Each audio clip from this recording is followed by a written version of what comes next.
everybody, welcome to BanjoBenClark.com, where we're feeling a little minor today, a little sad. That's okay. It's all right to be a little sad for a week. We'll get into some major stuff next week, but this week we're going to learn Wayfaring Stranger in the key of A minor. We've got two breaks for you, a basic melody just to get it drilled into your mind, and then we're going to do some really cool bluesy stuff for that second solo. If you're watching this on Facebook or YouTube, here in a moment, I'll ask you to come over to the website, BanjoBenClark.com. You can join as a Gold Peak member. It gives you access to hundreds of lessons just like this one.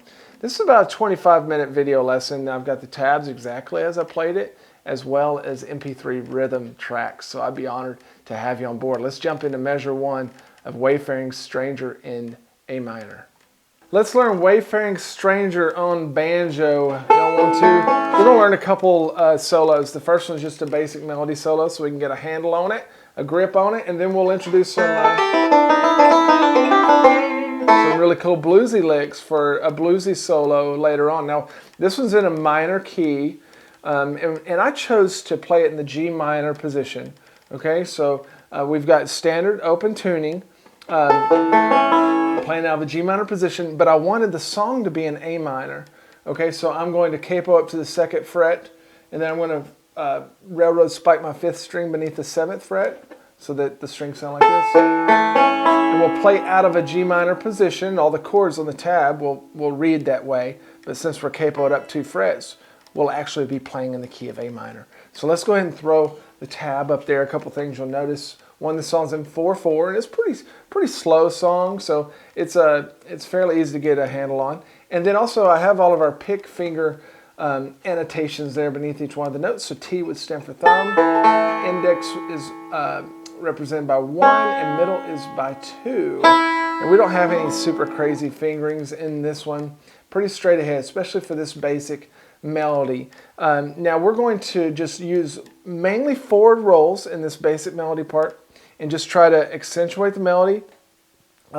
Like I said, so we can get it ingrained in our head. Let's come in on the second beat of that first measure with some little pickup notes. So it sounds like this. 1, 2, 3, 4. 1, 2, 3, 4. And then we're going to hammer on up to the 3rd fret and then start this forward roll in the second measure. 3,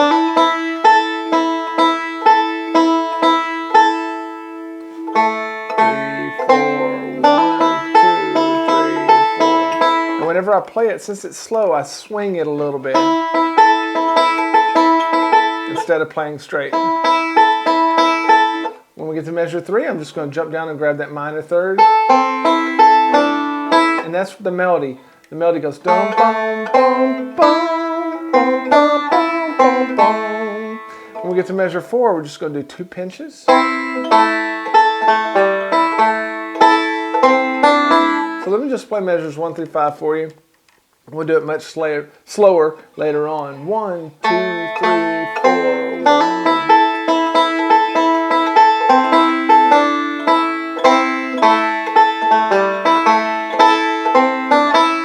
Okay, nothing super hard about that yet. We're going to get into some bluesy stuff. But measure 6, the chord changes. We go to a C minor chord. And so how do we play a C minor chord? Well, a C chord would go like this, right? But we're wanting to flatten that 3rd down to here. So I'm just going to bar across the first 2 strings on the 1st fret. And our melody is down here on the B string, but we're going to bar and get some harmony. So we'll pinch that, do a forward roll. And I'm going to leave that down going into measure 7, but fret. So 6 and 7. And then release and go back up to a hammer-on.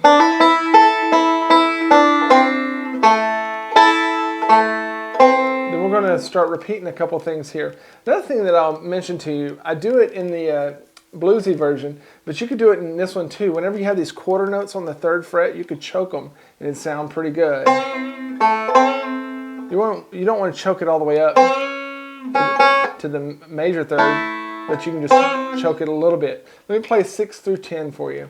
I'll choke it for you.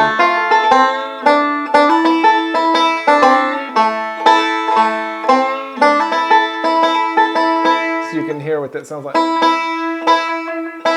let's go to measure 11. We've repeated some of this. If you're a Go Pick member, just go grab this tab, print it out, and you can see this. But we've already learned 11 and 12 and 13. When we get to measure 14, we go back to that C minor chord. And then we've got a D7 chord. And we're going to do a forward reverse roll. Okay, nothing too tricky about that. We're getting to measure 16. Just a little turnaround lick. Hammer on. Now we're getting ready to go into the major sounding part. Okay, so if we're in G minor is the relative minor of B flat. Okay, so whenever we go into this major key, we're going into B flat, but it's not going to a B flat chord.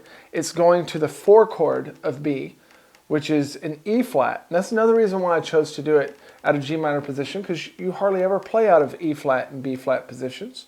Okay, and we're going to grab those. But we got this little walk in, measure 17. And what I want you to do is just bar across your 5th fret. Okay, and then leave it down. Just leave it down through the next few measures. And then I want you to place for 16 or 18, place 4 and 5 down. Okay, and we're going to pinch that, forward rolls.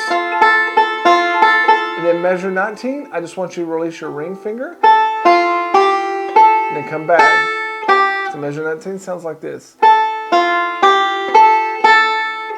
Then release that, go back to your bar for 20. Let's play 16 through 20.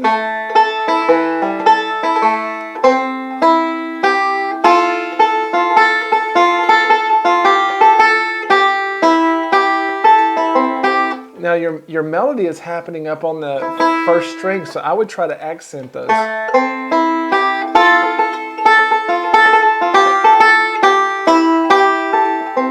We'll get to 21, another measure just like 20. Go back to that E flat position. In 23, let off again. And then we've got a real funky chord here, but we don't have to really worry about it on the banjo. We're just going to play a lick that sounds good over that substitute chord, A minor 7 flat 5. It sounds like this. And then we're getting ready to walk back into the minor part that we've already learned, so we can just finish it out in measure 26. We've already learned this way back in measure 8.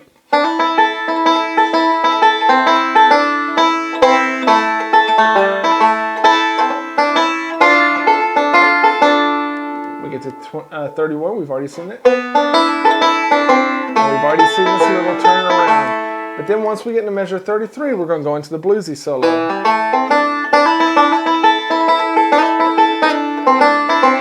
Which gets to be really fun. Let's take a look at that now.